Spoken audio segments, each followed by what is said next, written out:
An amazing opportunity with this group.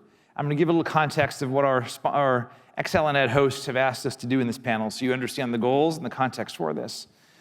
As we heard just before the session from Governor Bush and Patricia, who's the extraordinary chief executive of this organization, part of the goal of this conference with all the leaders who are here is to help you both think big, backward map from what success is, and think practical in terms of what you can do to achieve the long-term success that you're looking to achieve. So what they've pushed us for this panel to do, which we'll do in a minute, is the future of education. And these leaders are exceptional leaders driving near-term change, but they've asked us to step a little bit back and first say, long-term, what is success? For a baby born today, by the time they're age 25, what is success? What do we want our students to, at that point, our young people, to be able to know and be able to do to succeed in a world that's going to be very different than what it is today? And then work backwards to, given that, what are the priorities, what are the implications for near-term? We'll get to near-term policies that'll be even technical things. But the opportunity here is to think about what the North Star is in terms of student success that can guide us in that.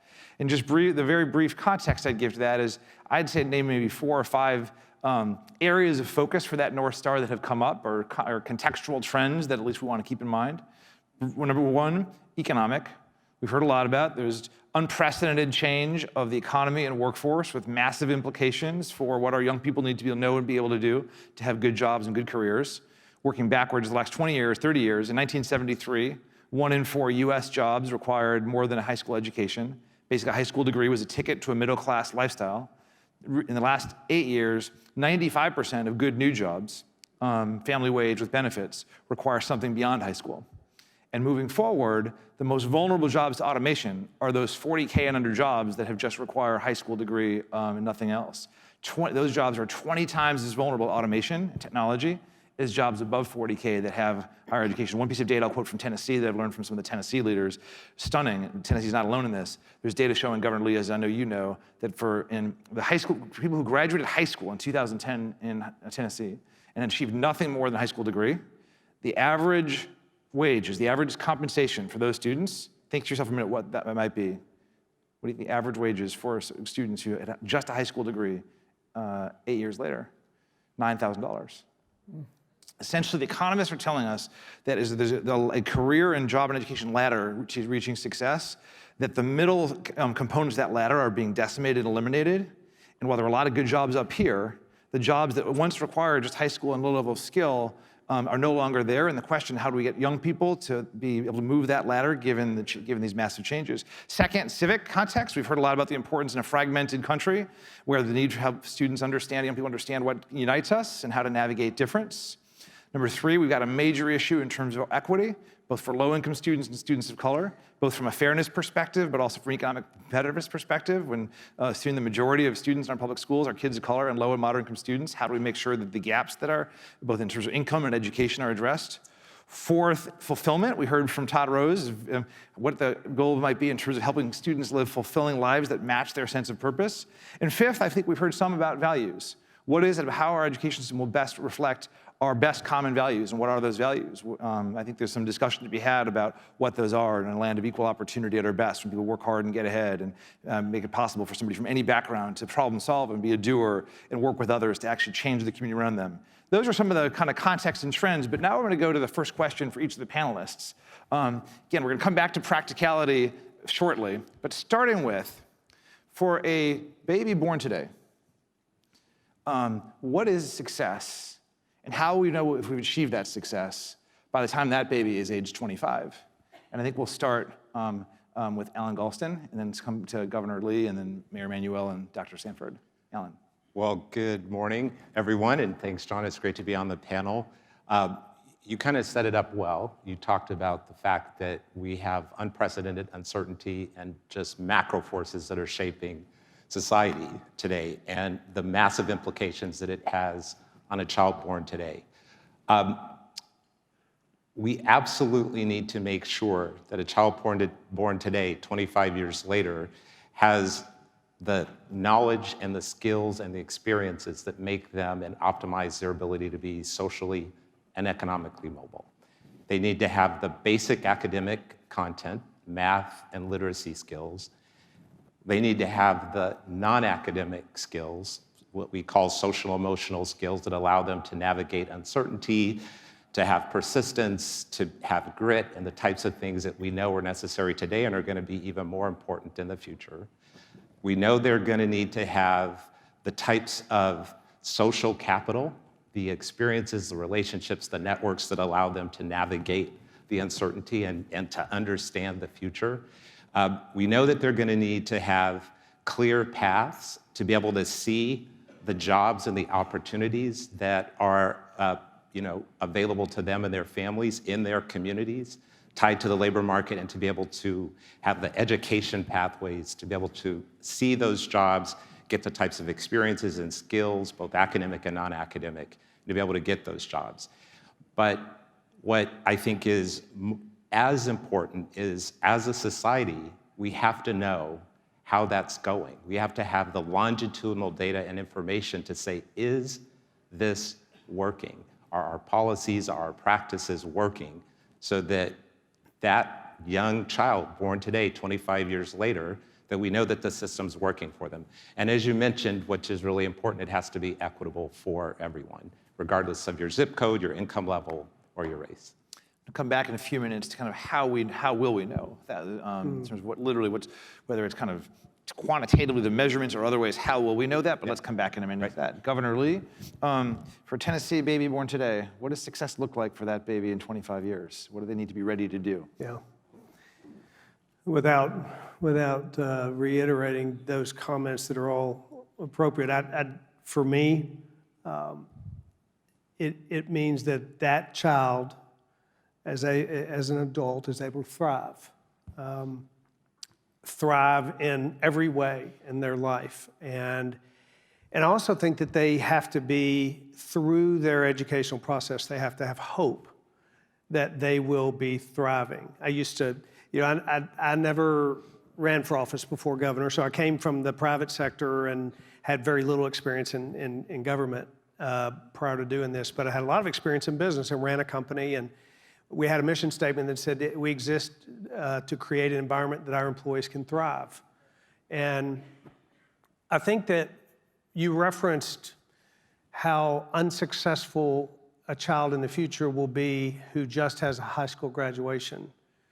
Part of me says the reason for that is because we're not doing high school right. If they are not able to succeed as a result of their education, then we are not doing the education in the way we ought to be. We haven't created an environment where that child can thrive. And our children are very different. They have very different skill sets and very different academic abilities, and yet every single one of them should have the opportunity to thrive. I ran a company that had 1,500 skilled tradesmen, mostly, men and women who are plumbers and pipe fitters and welders and electricians, many who did not have a college degree.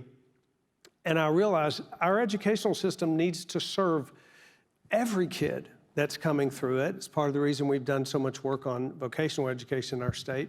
But it also needs to serve those who will be the nuclear physicists of tomorrow. And we have to create a system. We will know we'll be successful in 100 years if we've got a system where every child has access to the ability to thrive. And I'll say another thing about how my view of this institution relates to the way business operates in this country. And education is not a business, and I wouldn't say that it is, but there are principles that are true for our approach to education that are true for business. Businesses would never survive multiple decades. Our business is 75 years old. It would never have survived if we weren't constantly thinking about what's it going to look like in the future and how we're going to change. There's a never-ending, continuous change movement in a business, constantly disrupting it, constantly thinking about what our competition is going to do differently. If we're going to survive, we have to be in a real mode of change. We have to think about education that way. We have to think that 100 years from now, it's going to be as different in this country as it was 100 years ago. And if our school system and our educational approach, K through 12 and post-secondary, isn't looking for disruption and for change. And generally, I think it has been difficult to find that kind of disruptive change. If we're not doing that, then we won't have an environment where kids can thrive. Every single kid, whether it's a at-risk inner-city youth or a farm kid in a rural community, both of those kids need to have the hope and the educational environment that will make them be thriving as an adult.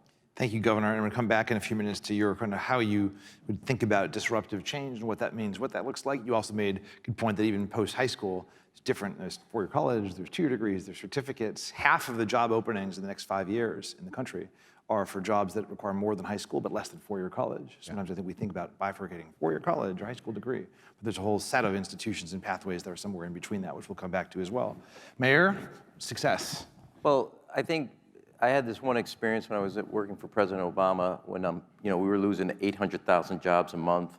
Unemployment reached close to 10.9, 11%. The unemployment rate for a person with a 4-year degree never exceeded 4.6%.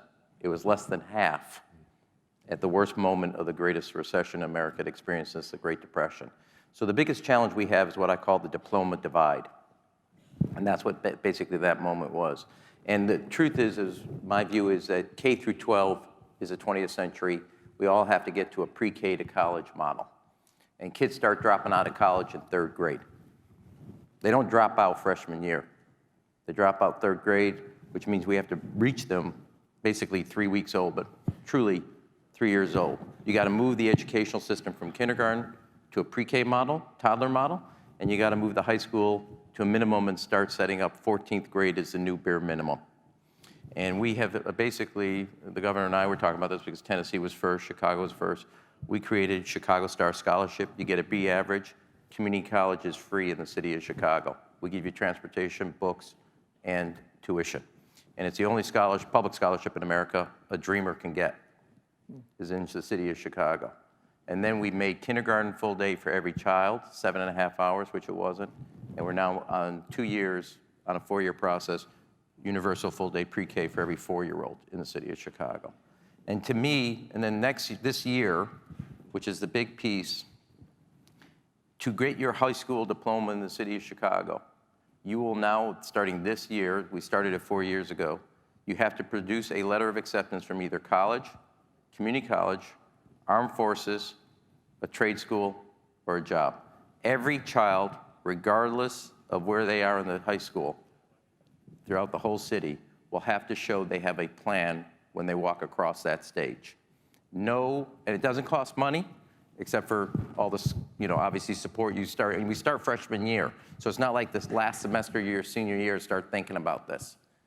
But every child in the city of Chicago will have a post-high school education plan when they leave that high school. And to me, that's the most important thing we can do. And then obviously what we do early on in the years. The second thing, and I do want to pick up on social emotional. When I went to Sarah Lawrence, I was going to be an early childhood educator. Not that I would recommend you send any of your kids to me, but that's what I was suggesting. I got through my 3, I'm okay, okay. But 80% of a child's life is outside the classroom. If you want the 20% to succeed, you got to invest in the 80%. Everybody talks about the classroom. That is important, but a classroom, if you're dealing, 85% of the kids in Chicago are poverty or below. A classroom and a teacher for an hour or 50 minutes cannot solve what's going on outside that classroom door just for 50 minutes. I think I'm pretty talented, couldn't do it. And I have a really healthy ego. Could not happen.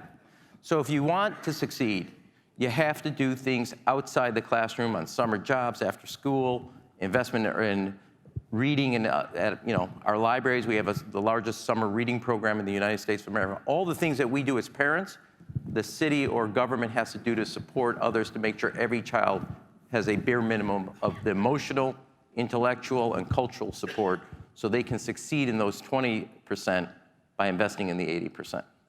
We'll come back. You've made some of the largest gains in Chicago of any city in the country. Tennessee's made some of the biggest. And I started this job 6'2" and 250 pounds. This is all I got left. We're going to come back to what happened on that. I'm 148 dripping wet. Stephanie, success. I have to admit to being a little bit daunted by the question. I am not great at predicting the future. I actually wrote a book about 15 years ago. I was a graduate student at the University of Texas, and I was there during the tech boom at the turn of the century. And it was a time of great optimism. And I made some predictions about the future then. I predicted that technology was going to bring us together. I think we can say that that's not happening. I predicted that Generation X was going to save the world. And I can say that at least not so far. And I predicted that email would be a force for good. So I think that I should probably get out of the prediction business. But one thing I did predict there, and amid all of that optimism at the turn of the century, was that all of this technological advance was going to do a couple of things that would have a lot of implications for how we think about preparing young people. And that was, it was going to disrupt old hierarchies, and it was going to dramatically increase the pace of change. And so as we think about what do young people need to know and be able to do to be prepared for that, think of the way to approach sort of thinking about the future. One, what's the future going to be like? And we're talking a lot about that. The second is then, what do young people need to know and be able to do? And then what are the institutions that are going to prepare them need to be like? And so I would agree with everything that everybody has said so far and add a couple of things. So Alan, you talked about that you would need sort of knowledge, skills, and motivation, and I think that's absolutely true. The way we think about it at the College Board is how do you build knowledge, skills, and agency? And this actually follows from Todd's discussion earlier today. And that's the notion of agency. So knowledge and skills, we know what that is. You know stuff. Skills are you know how to do stuff. And agency, though, says you go out and you do it, and then you see some success. You believe your ability to do that, and then that animates a virtuous cycle. Think of it as sort of lather, rinse, repeat. And I think that as we think about the future of young people and young people to be successful amidst this age of acceleration, that agency may be the most important add that I can put to this discussion here, because you're not going to be done, right? And I think every time that I use the word agency, our editors at the College Board like to cross it out. They hate that term. They say, no one knows what it means. It sounds like insurance. And maybe in a way it is. But agency, it's related to motivation. It says that you're gonna work hard and try hard and find something that you're passionate about. It's related to self-esteem, but self-esteem is a thing that you think you're awesome because you're awesome.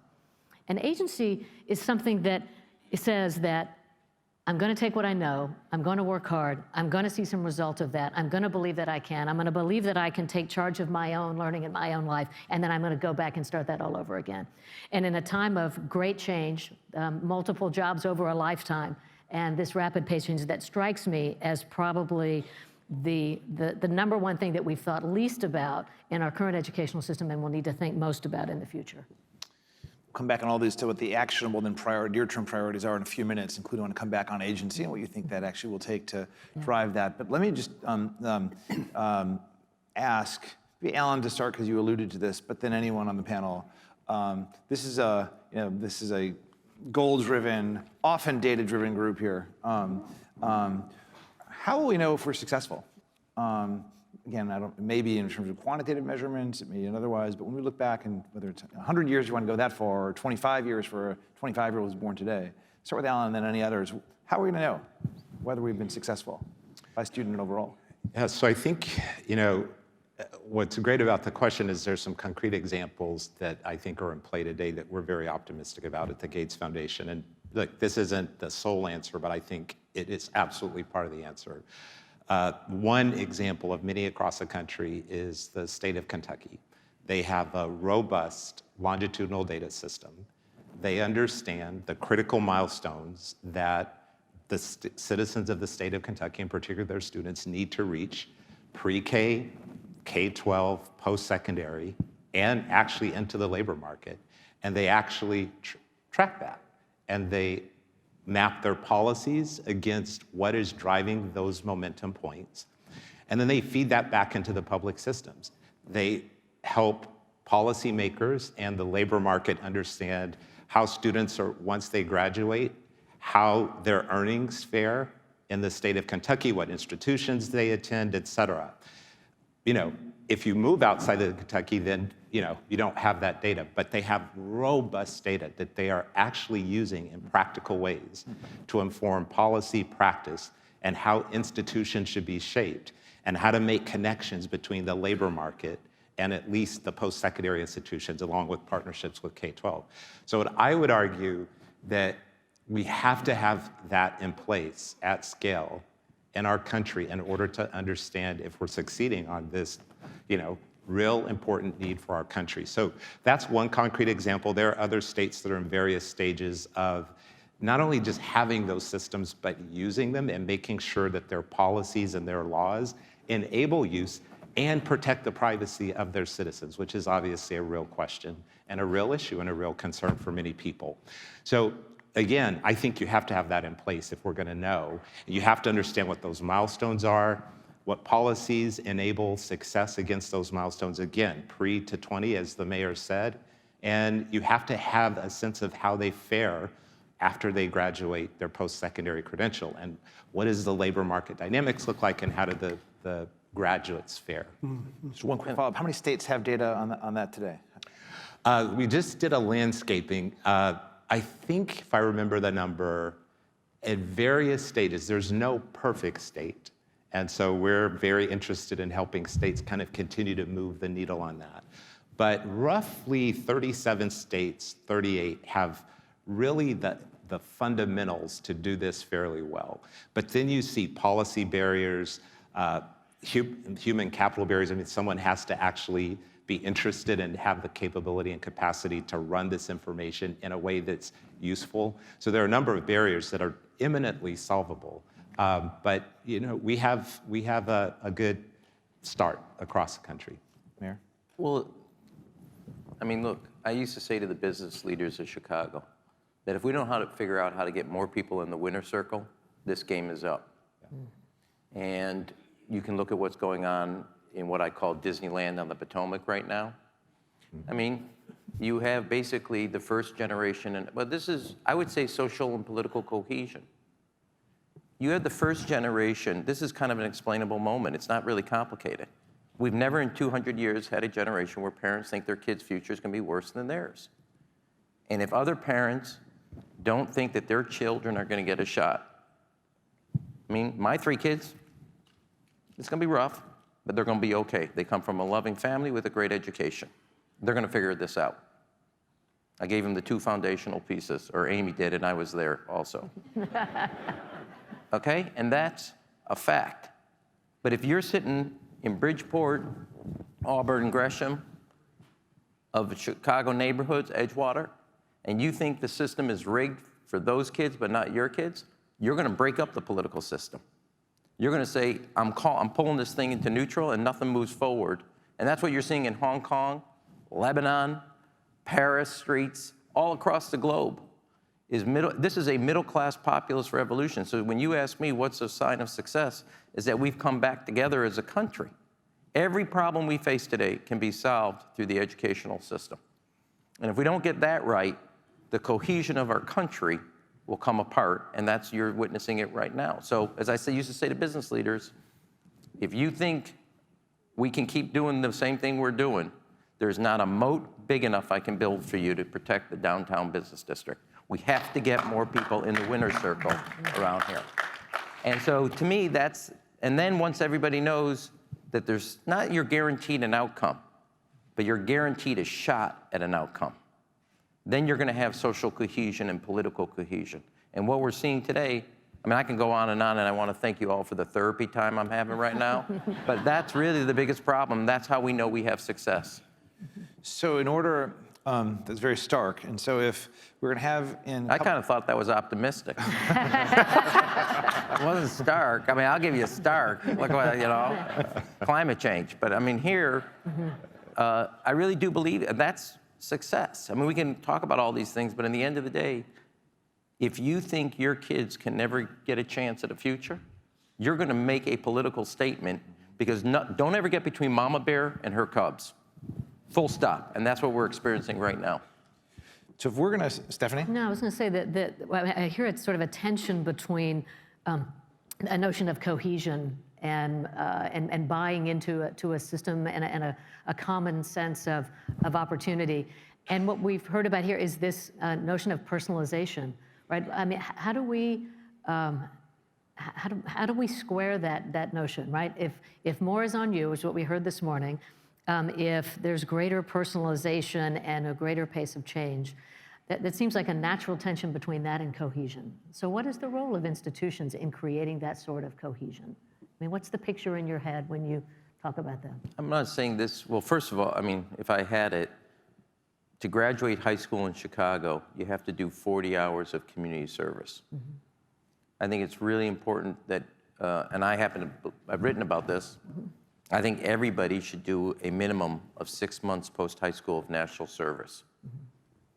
And if you do that, the bonds of experience and just being next to somebody you don't know, either by race, gender, class, ethnicity, sexual orientation, that fabric of threads that connect us as citizens will be reestablished.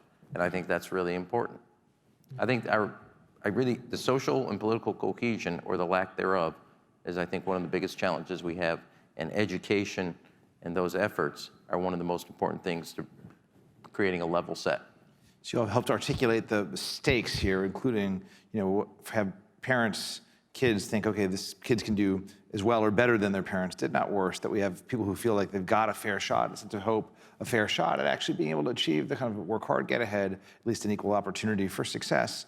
You've talked about the stakes if we don't do that, of kind of a rising middle class populism, unrest about when that's perceived and maybe in fact is not true. Implications for top priorities. We'll get very near-term practical in a few minutes, but given that kind of picture of what's needed here in success, if you had to say, I know there's 20 things that are needed, but if you had to articulate a couple of what each of you see as the biggest priorities over the next, in the coming decades in order to address that in education and skills, what would you kind of prioritize for this group as the biggest priorities you'd focus on? Governor? I didn't make a comment about what I view as success, but if you add all of these together and go back to this thought that I have about people thriving, I think we will see success when the areas in which we are failing have marked improvement. And I think about our own state. We've got the greatest challenges in our urban core. So when we create an environment in our education system that allows those kids to have hope and therefore become successful in their career, they will be lifted out of poverty. We will see that happen. We will see kids who are otherwise destined for the cyclical nature of where they have grown up.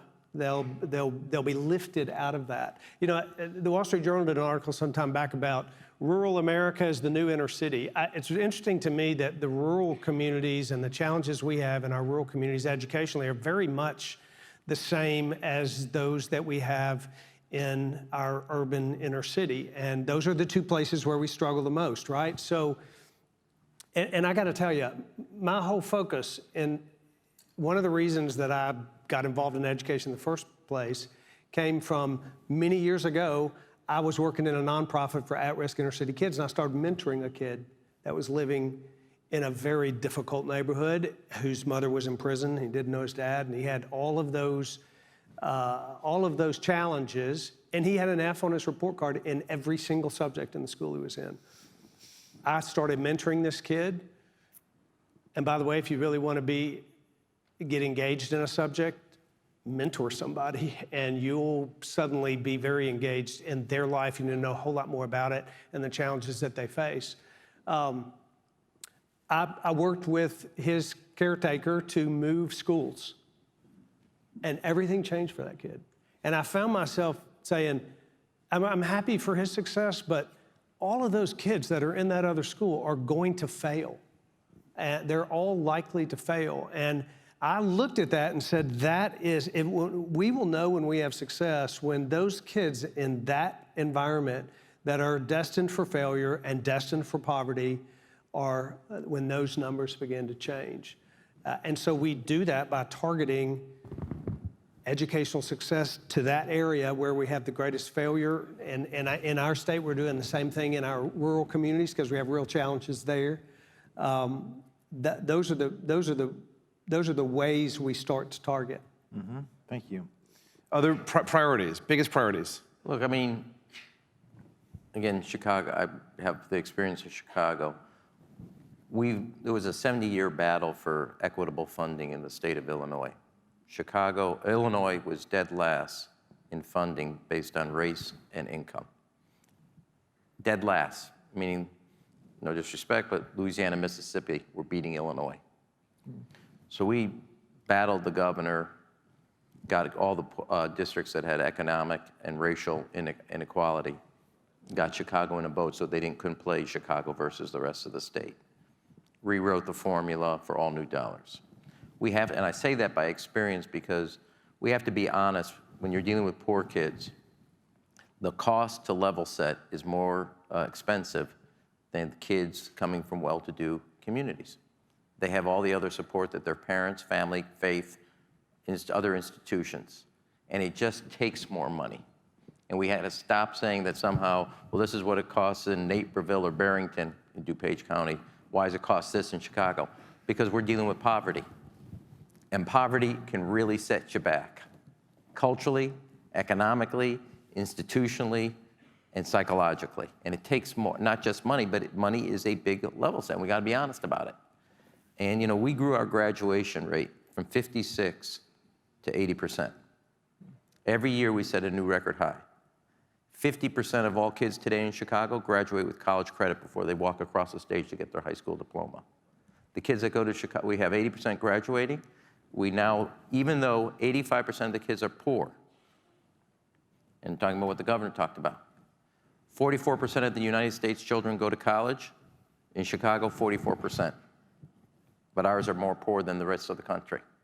21% go to community college in the United States, 21% in Chicago go to community college. Every expectation, not that child, not that zip code, not that background, they beat it. And if you raise the bar and then support it with good policies that are backed up, not just to collect the data, but to have the data influence policy, you can then change the trajectory. And just one data point. Of the Chicago Star kids, 81% of them are the first one in their family to go to college. And by double or triple the amount, they're exceeding both completion rates and retention rates of the rest of the population in the community college system. So everything that would tell you at 8,000 feet, not that child, it's not possible. They beat it if you do what is the right thing to give them the support and the encouragement and the extra effort. It's going to take extra to beat back all the other elements of poverty or economic inequality. Just to follow up on the funding question, because there's a number of, there's the focus on where there's the biggest need in urban and rural areas, there's the setting the bar high and the data-driven, there's the funding. Just spend a minute on the funding question. There have been arguments over time in education that you've seen a lot more money go into education in places that has not seen better outcomes, and that's often been used as an argument to say, hey, you know what, funding is not the key or may not be the top priority. In recent years, there's been research that many of you know, first time research in the US that's showing actually direct correlation between some types of extra funding, particularly around where there's high-need kids, and outcomes. And some pretty robust research in the last 3 or 4 years to show that. And some of the countries that in the world that are doing the best have kind of reversed where the US typically has on average less funding for low-income communities, urban and rural, than others. Most of the high-performing countries actually have more funding for high-need communities than others. I think there's some strong evidence on that respect. On funding. Ram, you're saying, hey, funding is a major issue here, especially in terms of helping kids reach this higher standard. What do others think about how important this extra funding is and targeting it toward where there's most need?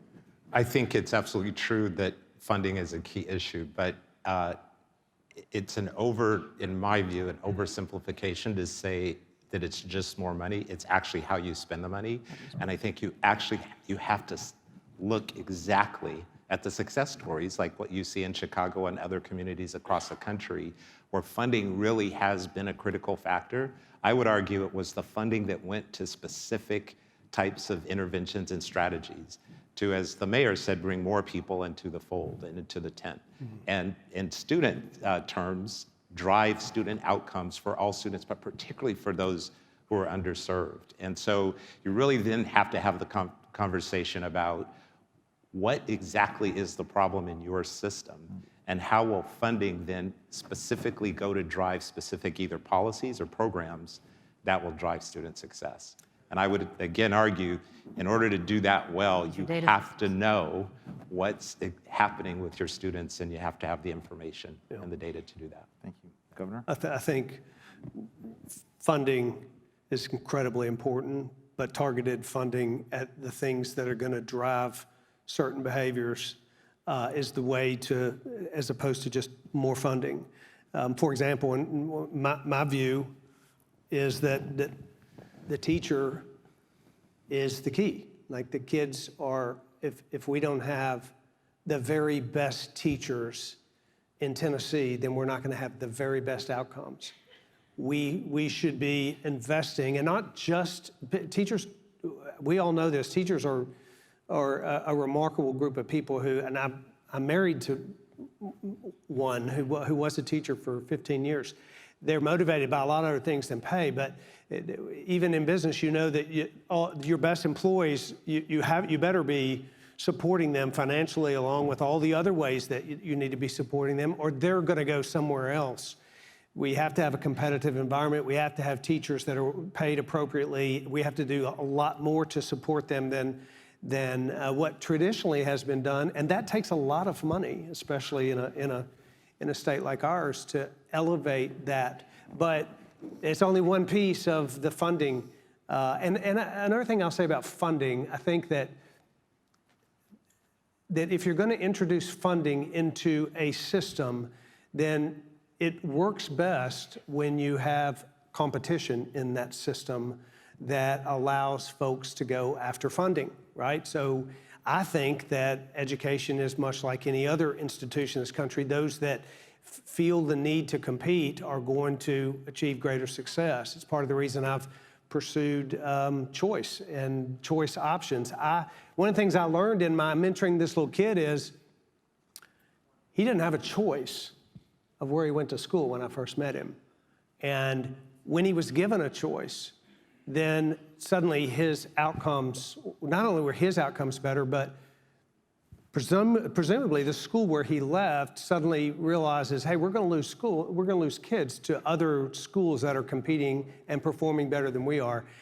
I think particularly in the inner city and in the where we have economic disparity, creating that, you asked about a little bit about disruption earlier, creating an environment where we invest heavily in that educational system, but we also have a great deal of transparency, and we introduce competition, then we'll have better schools. So for you, disruption is targeted funding, it's choice and competition, it's transparency, are some of the big levers for disruption. That's right. Yeah, we actually introduced an education savings account this year targeted at low-income students in the most troubled school districts.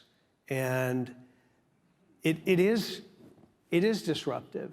It does cause people to think about why a kid might leave this school and go to another. And if you back that disruption up with appropriate funding for your greater public schools, which is what we've done, so if a kid leaves a public school through an education savings account, we've backfilled that money to that school so they don't take that financial hit through a transition period of several years. But that sort of disruption to cause people to think about what the future should look like in the greater public school system is what I think is going to make our educational system act like business and constantly be innovating, constantly be changing, constantly be thinking about what the next future workforce is going to look like, and be educating kids in that way. And I'll make one more quick comment about that. We have to include the employers in this process. The local employer in a rural county or the industry that is in our city, there's a reason that Amazon, who's coming to Nashville, is investing in our public school systems and helping train up and provide technology training in our high schools, because they know they need a workforce. And the more we can engage the private sector in helping us shape what our education system looks like, the more we will create an environment where kids can thrive in the future.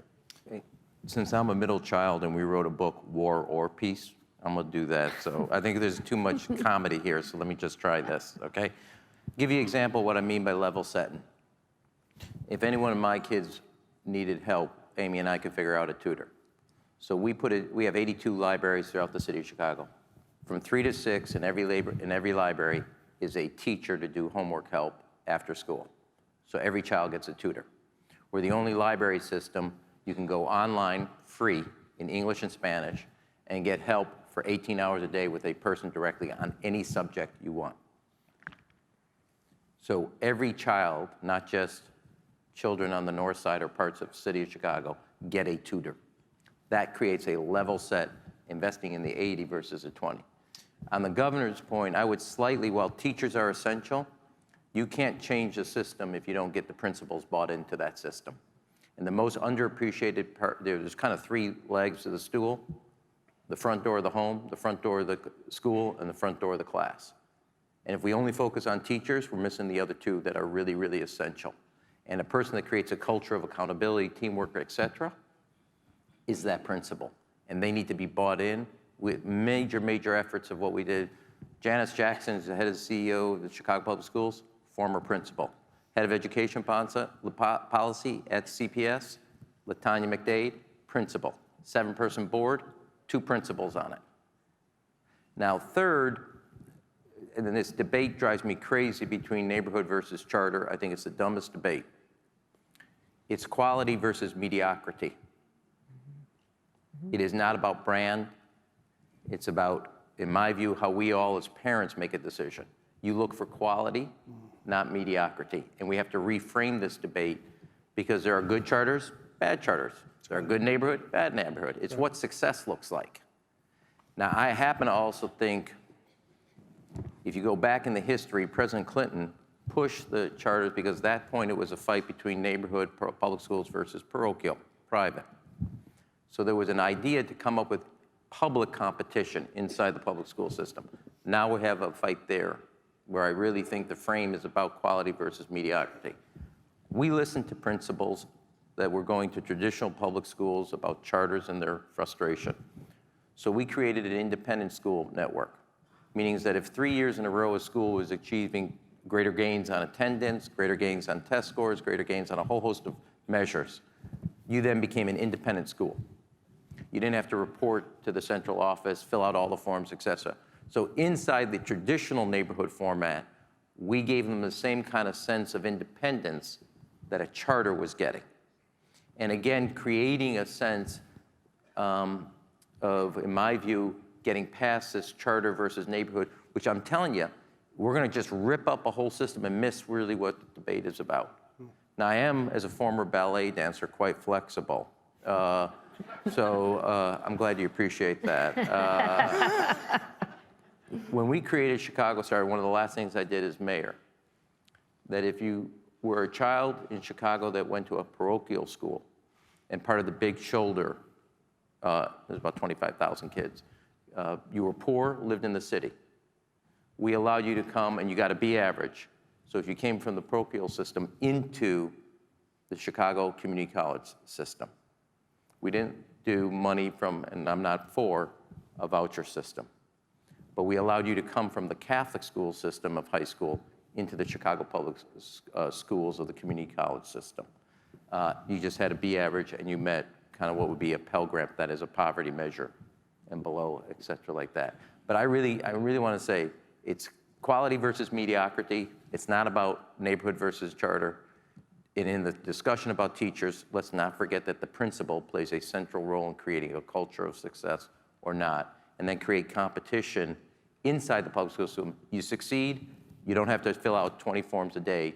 for the central office. And let me just add my encouragement and agreement on the I was looking for you to thing. disagree just No, for no, fun, no. okay? We probably disagree on some things, but Any doubt, don't worry about it. We can disagree. But I tend to like to come together on what we all agree is most important. That's how we actually move forward substantively in issues like this. And I just want to encourage everyone here. I agree wholeheartedly about the role of a principal, in my view, the CEO of a school. And we have to invest in principal development programs. We just rolled out something this year called the Rural Principals Network, where we are bringing rural school district principals together, and I could describe that, but I wholeheartedly agree. I think we've got to recognize that the principal plays a major role, and we ought to all be investing more heavily in determining who a principal is. And I remember even in business, a good plumber doesn't necessarily make a good supervisor.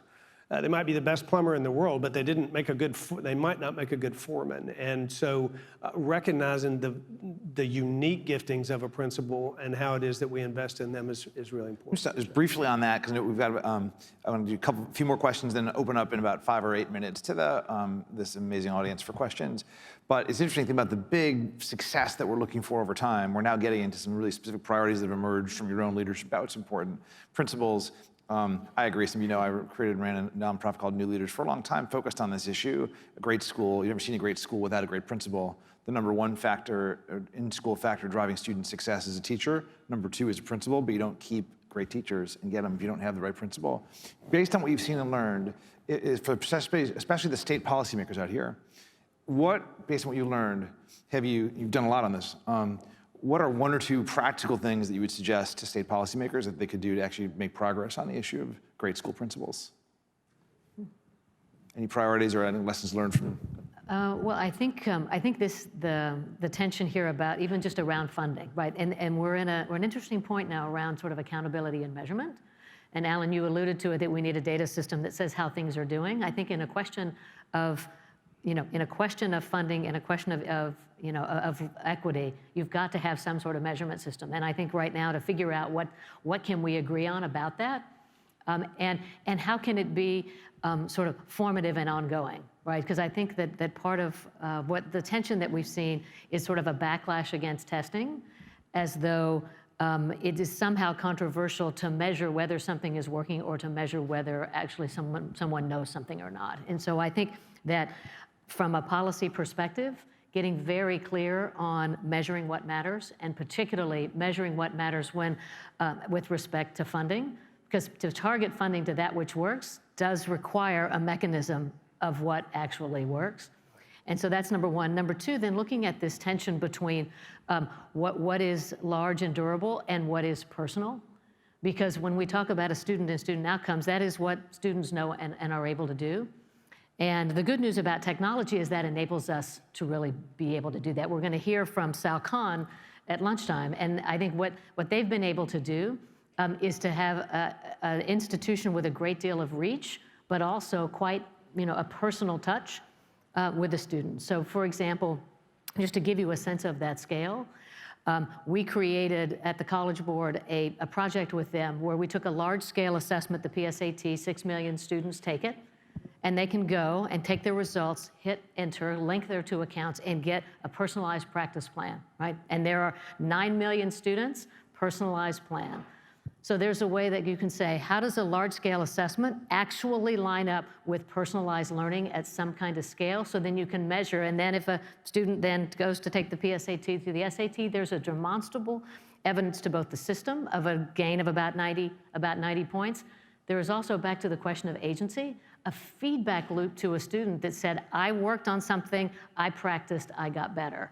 So we're sort of, I think, in this conversation operating at this level of scale and system. But I also think that what technology in this moment really offers us is to think in the ways in which a system enables to personalize, and that personal shows progress, and that animates a sense of individual agency in a young person. And I think, oh, go ahead. Alan? Just to your question about kind of practical things that state policymakers can consider, I would also just add to the conversation that we know a lot of friction points in the system that trip students up, transitions between K-12 into post-secondary. An example is we know that low-income students don't tend to have the information about, given their academic profile, the types of institutions that will almost guarantee their success. Without that information, which technology can solve, policy can solve also, they tend to pick institutions that are lower resource, that have low success rates, which will almost guarantee their failure, and rack them up with debt.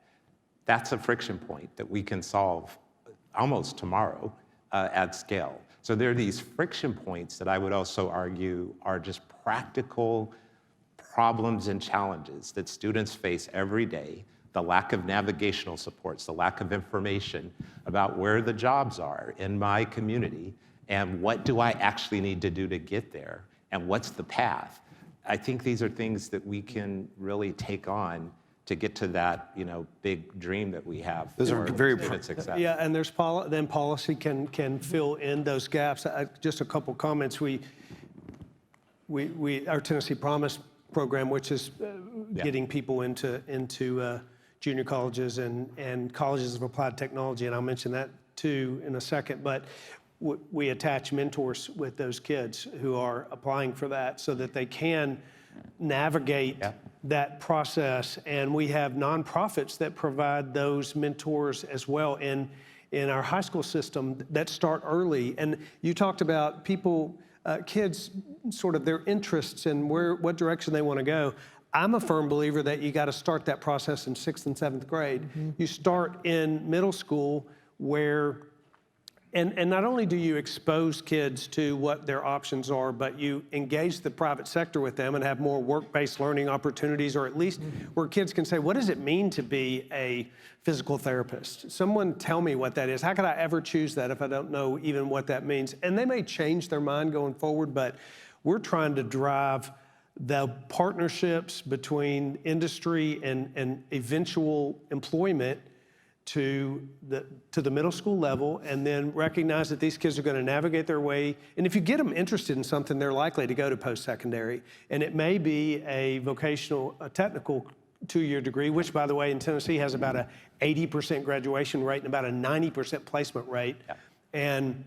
And they're jobs that are really good jobs that are going to fill the need. But you got to kind of fill in those gaps that are going to help them first think about that path, legitimize that path, mentor them through that path, and then provide funding for it. And one of the reasons, just to say middle school is important, is we are in the midst of getting some early results from research we funded that talk about when students form their identity for career, and it's their own agency and self-worth. It does happen in middle school. And they decide, and our systems reinforce this in good ways and bad ways, unfortunately, whether or not they're good at math, whether or not they're going to be able to go to college. So the signaling effect of exposing them to just the opportunities that they can take advantage of, and to show them paths and models about how they can succeed are really important. I also just want to say Tennessee is doing some really innovative work in Chattanooga in exposing its high schools and integrating in the high school experience work opportunities, so that students are actually getting paid apprenticeships as part of their academic curriculum. They are graduating with credentials. Gestalt is the way to say it, automation, which you've seen. Bill's been there and is writing about it as we speak, is one of those examples. It's really inspiring. They actually have high school classrooms at the automobile manufacturing facility at Volkswagen, Gestalt, others, where they have that experience, and then they likely will go into work. I've seen those, and that's an impressive small-scale example that we've seen in a place like Switzerland at a much larger scale. This is my last question I'm going to ask before we open it up for a few questions from the audience. Today, there are 7 million unfilled jobs in America. There's a shortfall right now of 5 million high-wage, high-demand jobs in the coming few years. Employers in the area of IT, healthcare, advanced manufacturing are looking for talent, more openings than unemployed people. At the same time, we've got students who are coming out of high school who are not equipped necessarily and don't have what they need to go into some of those careers. seems like there's a win-win here. How do you help employers get the talent they need, help more students from all backgrounds to pathways? What do we do to solve that problem? Two things I would say. First of all, high schools should no longer be about graduation, but they should be about college preparation. You're going to have to change the mindset. Two, I want to underscore, I agree with the governor of this. So Chicago has the most diverse economy in the United States of America. No sector runs more than 14% of our employment. So every community college has an industry-specific focus. Malcolm X is only healthcare. It happens to be right next door to the Illinois Medical District. And so the hospitals, Abbott, Baxter, Walgreens, Allscripts, they run the curriculum. So they know when a student coming out of Malcolm X at the hospital, Rush Presbyterian Hospital, the nursing program, we used to import nurses. Now they're hiring about 150 a year coming out of Malcolm X. That's true about, Wright Community College IT. Accenture is the lead company, but there's, I don't want to go through all the system. But high school we have a number of high schools affiliated with each community college. That's how we got to the goal. 50% of the kids are graduating with college credit today. And if you graduate college credit, we know you're going to more likely by 90-some-odd% go on to post-high school education. And then make sure that the education is aligned and the industry feels comfortable with the curriculum. If they feel comfortable with the curriculum, they're going to hire from there. If they hire from there, and since these are kids of low means, economic as other means, they're going to feel like they have a stake in the future in the system because it's succeeding for them. And making that high school, and I agree totally about the early years, but high school cannot just be about graduation.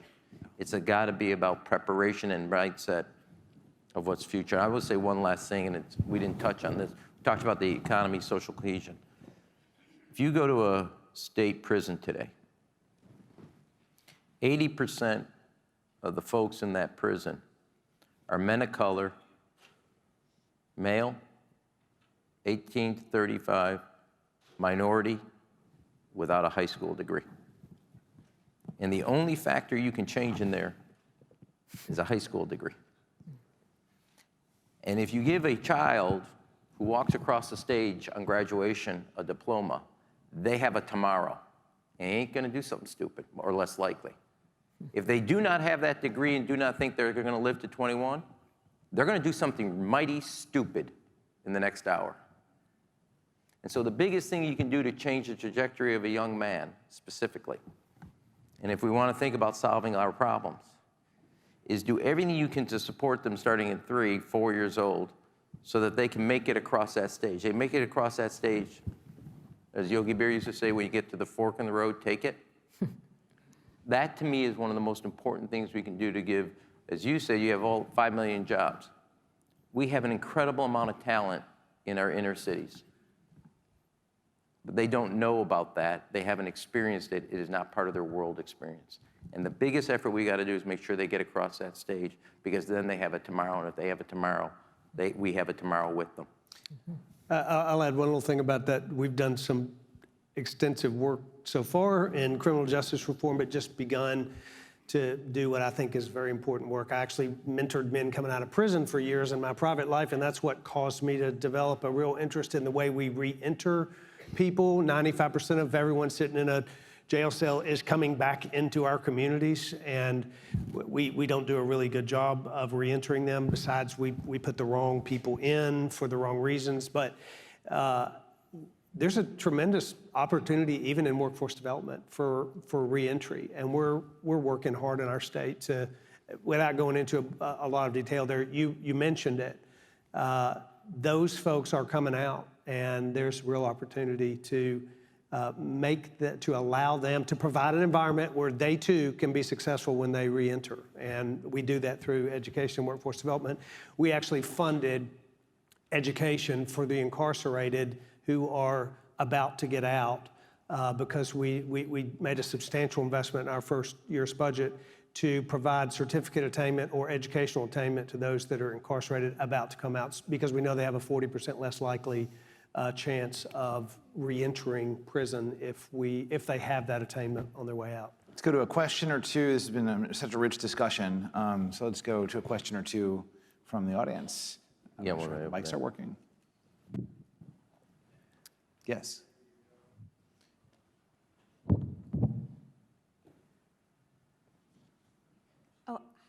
Hi, Ashley Berner at Johns Hopkins. Question for Mayor Emanuel.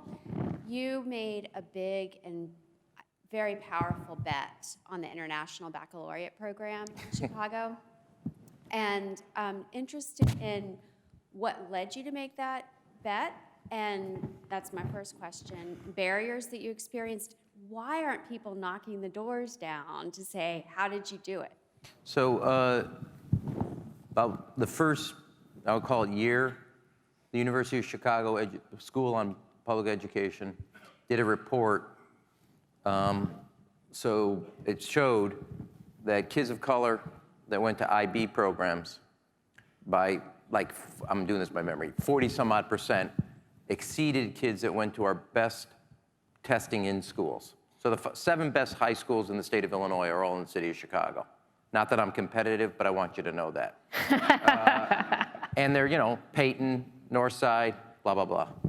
But the IB at Lincoln Park, et cetera, were better at and getting to kids to college and the Ivy League schools and kids of color than those schools. So, you know, I didn't want, they said, well, that's interesting. I said, well, what do you mean it's just interesting? And I also happened to be a congressman that represented Lincoln Park that was an IB, and I knew something about IB, started with that. It's a liberal arts education. So what I wanted to do was create IB neighborhoods. So we did 7 schools across the city. The high school was IB, and all the elementaries that fed into that high school were IB. So parents, rather than pick Chicago or Wilmette, would pick Lincoln Park, the northwest side. So they would go to an IB neighborhood. So you knew from kindergarten through 12th grade, your child was an IB network system. 10% of the kids today in the city of Chicago are in IB. We don't have enough for them, meaning there are more and more parents going to IB and choosing IB. And it created, again, healthy internal public school competition. And it's now one of the most demanded educational models in the city of Chicago effort. And it came from a University of Chicago report in that effort. And IB now, and I'll give you one example or 2 examples of my former ballet partner from high school, still a dear friend. She had twins. One went to one of the selective enrollment high schools, the other one IB. Let me just say the IB student was kind of just cruising his first year at Madison, Wisconsin. Mm-hmm. The daughter also went to Wisconsin, went to one of the best schools in the state. And she, not that she was struggling, but she was working harder her freshman year than he was. And IB is just a fabulous program. And it came from a University of Chicago study, and I wanted to create, you can't have a great city based on 5 high schools. Mm-hmm. And I wanted a real competition and an expanded model. And IB, rather than being a backup, if you didn't get into those, is now a competitor to those top 5 or 6 test-in schools. So given timing, I think I'm just gonna ask for one last wrap-up, very brief comment from each person in this panel. We've had an amazing discussion around big picture, what we want from students. We've had priorities focused on targeted funding, on things that work, more funding, but yes, on certain things that work. We've had a focus on some on competition, including with the notion of competition that is a focus on quality and help lift all boats with funding for all. We've had a focus on data and transparency, some evidence-based practices like the tutoring, like the IB programs, ways of using technology and data in order to kind of drive getting transition points right and driving personalization. It is interesting how kind of big picture North Star 100 years is coming down to some very practical lessons learned from these 4 leaders. Let me ask just one last, you get one thing, you were talking to say a state legislature with a lot of people here who are kind of key members and influencers of those legislatures. You'd say one thing, say, you know what, practically speaking, in the next 2 years, you got a lot of stuff to do, but make sure you do this one. What might you say? I think it's hard to get down to one thing, I know. but you did this question of employers and open jobs to get super practical in the near term. This notion of leaning into computer science and broadening that out. It is, I mean, these technology and these jobs are the engine of our economy. And to figure out how it is that you increase access to computer science younger and younger, so that, and broaden that invitation. You know, we created the AP Computer Science Principles course about 2 years ago. It's the largest debut course in the history of advanced placement. Massive student interest. and much more diverse than historically. So we huge numbers of girls. Yep. So there is demand for that, and it's simple, but it's early enough in the funnel that you could transform the pipeline by doing So that. focus on jobs with employers, including computer science. Thank you. One last thing, parting thought for legislatures. I would just say policy is ultimately an allocation of scarce resources. And what we find is well-intended policy without understanding, is it working the way you intended, and is it working for everyone?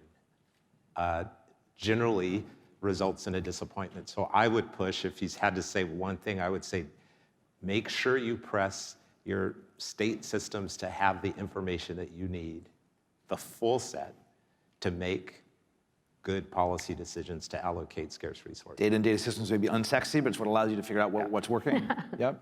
Governor, Mayor? So I have Senator Dolores Gresham here, a rock star in our legislature, so I can speak directly to her. Along with, also have the head of our State Department of Education, Board of Education, Sarah Morrison here, and my also rock star Commissioner Penny Schwinn of Education.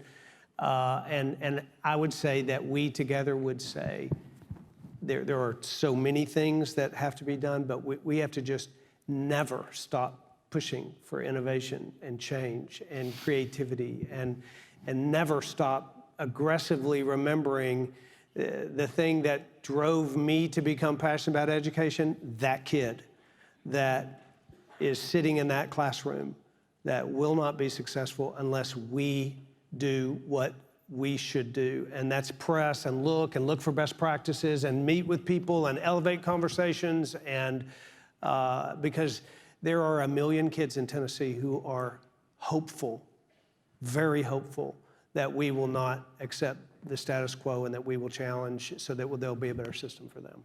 Thank you, Governor. Well, first before I close, I want to thank Jeb Bush for hosting this and putting this on. I really do appreciate that. Thank you. When they find out in Chicago I was here, I'm going to have to go into a witness protection plan. So I want to thank the governor for that. Well, let me just say, look, you can't do it all. So I would just say, you got to know what pitches you got to swing at. You can't do it all. I'm talking about from an elected position. You just can't. You got to measure your political capital, what's worth. And I'll give you this one anecdote. Chicago, when I ran, had the shortest school day and the shortest school year in the United States of America. And that's a lot of school districts to compete for dead last. And I made a pledge that we were going to, a child in Houston was getting 3 years more education, K through 12, than a child in Chicago, K through 12, just same years. 3 years based on time. So I made a pledge, and I then changed the law when I was not even mayor to take the issue of time out of the contract. And in the first contract negotiations, we added an hour and 15 minutes to the day, 2 weeks to the year. Now, we had a strike. I don't know if you read about it. But I have this, I remember it was about the third day. I had 300 of my closest friends outside the front door using language that I was quite comfortable with about describing me. And, Amy, I'm about to walk out. And Amy looks at me, and says, I've seen you through an impeachment. I've seen you through healthcare. I've seen you through the assault weapon. And she starts running down why I got all this white hair. And she goes, I've never seen you calmer. And you can hear outside the door, It's the longest 30 feet from my front door. I just sprinted it. Like, in that Dirty Dozen when James Brown's going, I'm just like running to that. And all I would just say is, you got to decide what your A's are. There's like 1,000 things to do, and you can't swing at all of them. You can't do them all. To all the people that are in education policy, elected, et cetera. And I knew that if I didn't get the hour and 15 minute in the 2 weeks, it didn't matter what IB or whatever else I did.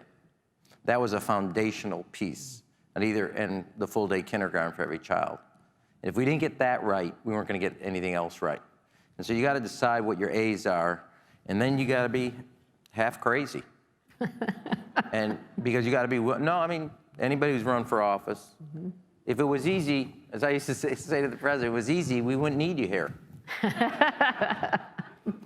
It doesn't take a genius, but if it's hard, you got to be somewhat, and you got to have, I am a separation of church and state, but you got to have a somewhat a religious view of this. And I want to echo what the governor said. You know, the real point here is there's so much promise that gets wasted.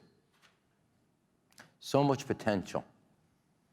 And you can see it in the eyes of these kids, and you can hear it in their voices. And the biggest thing we're really doing is making these kids, who are our children, not somebody else's, really once again believe in themselves. And if we do our stuff right, they're gonna know they got it tomorrow. And if we don't, all that doubt, all that insecurity, all the pressures that they have internalized will weigh on themselves. And that's why you run for office, and that's why you do something. You gotta be half crazy enough to willing to take on something that has failed repeatedly, but refuses to give up.